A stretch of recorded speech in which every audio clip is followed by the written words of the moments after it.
Hi, I'm Marjorie M Liu and welcome to my bookcast about the Hunter Kiss series. Last week the US version of A Wild Light came out, and this week Orbit will also be releasing the UK version of A Wild Light, which is the third in the Hunter Kiss series. So I am here to talk about the book in my kitchen in the woods. If it looks as though I'm baking, that's because I am.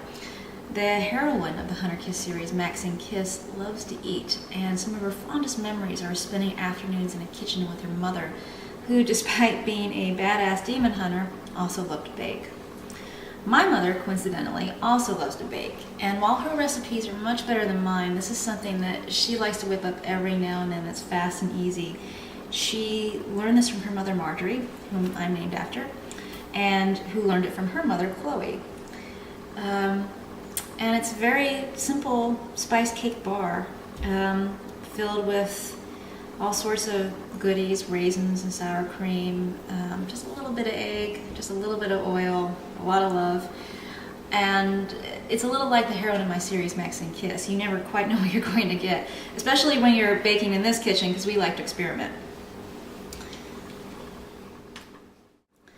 The way I cook is pretty much the same way I write. I'm all over the place and I play things by ear.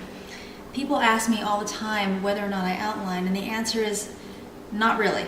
I write by the seat of my pants, which can lead to some interesting / crazy storylines. For those who aren't familiar with the Hunter Kiss series, it's about a woman covered in living tattoos which peel off her body at night to form her own demonic army. There are 5 demons that protect her, and they've been locked to her bloodline for the past 10,000 years, ever since the end of a terrible war between demons and another mysterious race of beings called the Atar. The Atar are not necessarily the good guys, and the demons are not necessarily the bad guys.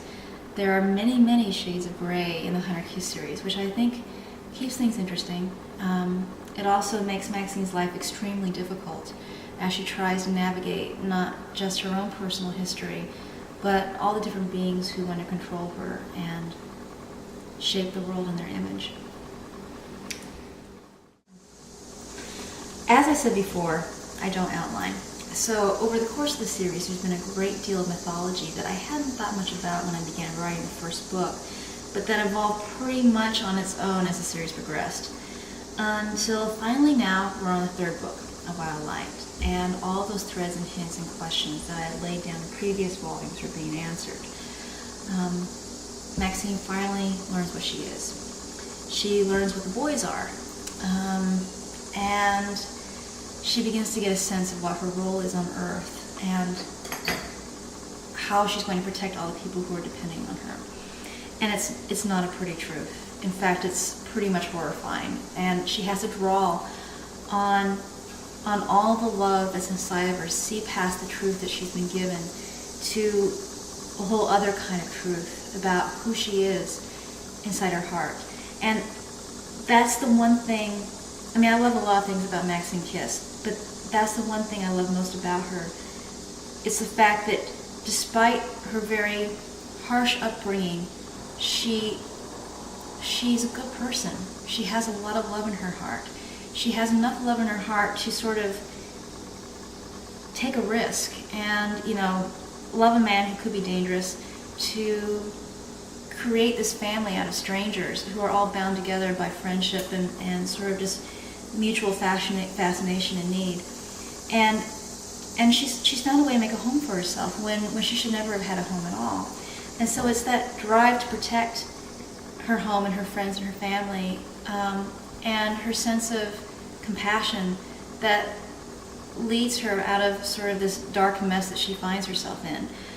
And so even though the book itself and the series itself has a lot of dark elements, the one thing that I hope people take away from it is a sense of hope, a sense that through the strength of a person's heart that they can find their way out of the darkness, so to speak, and they can find their own personal truth.